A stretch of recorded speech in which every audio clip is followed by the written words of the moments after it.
പുതുവർഷത്തെ വരവേൽക്കാൻ വേണ്ടി നമ്മൾ വളരെ ആഹ്ലാദത്തോടെയും വളരെ സന്തോഷത്തോടെയും കൂടി നമ്മൾ കാത്തിരിക്കുകയാണ്. ഈ ന്യൂ ഇയറിൻ്റെ സായാഹ്നത്തിൽ ന്യൂ ഇയറിനെ വരവേൽക്കുന്നതിന് വേണ്ടി നമുക്ക് പല പരിപാടികൾ നമ്മുടെ സംസ്ഥാനത്ത് ഉടനീളം സംഘടിപ്പിച്ചിട്ടുണ്ട്. ഈ അവസരത്തിൽ എനിക്ക് പറയാനുള്ളത്, ന്യൂ ഇയറിനെ വരവേൽക്കുന്ന ഈ വേളയിൽ ഡ്രഗ്സുകളുടെ ഉപയോഗം വളരെ കർശനമായിട്ട് നിയന്ത്രിക്കേണ്ടതാണ്. ഏത് തരത്തിലുള്ള ഡ്രഗ്സ് ഉപയോഗിച്ചും ആളുകളുടെ ജീവനും സ്വത്തിനും ബുദ്ധിമുട്ടുണ്ടാക്കുന്ന നിയമാനുസൃതമല്ലാത്ത പ്രവൃത്തി ചെയ്യുന്ന ആളുകൾക്കെതിരെ കർശനമായിട്ടുള്ള നടപടികൾ സ്വീകരിക്കുന്നതിന് കേരള പോലീസ് എല്ലാവിധ നടപടികളും സ്വീകരിച്ചു കഴിഞ്ഞിട്ടുള്ളതാണ്.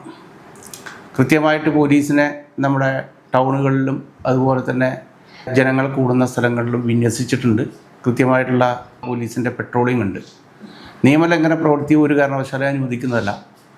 അപ്പോൾ വളരെ നിയമാനുസൃതമായിട്ട് നമുക്ക് പുതുവർഷത്തെ വരവേൽക്കണം, ആഘോഷിക്കണം എന്നാണ് ഈ അവസരത്തിൽ എനിക്ക് നിങ്ങളോട് പറയാനുള്ളത്.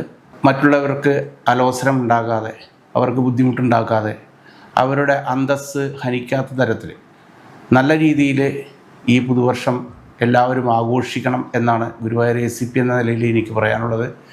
എല്ലാവർക്കും ഒരു പുതുവത്സര ആശംസകൾ നേരുന്നു. ജയ് ഹിന്ദ്.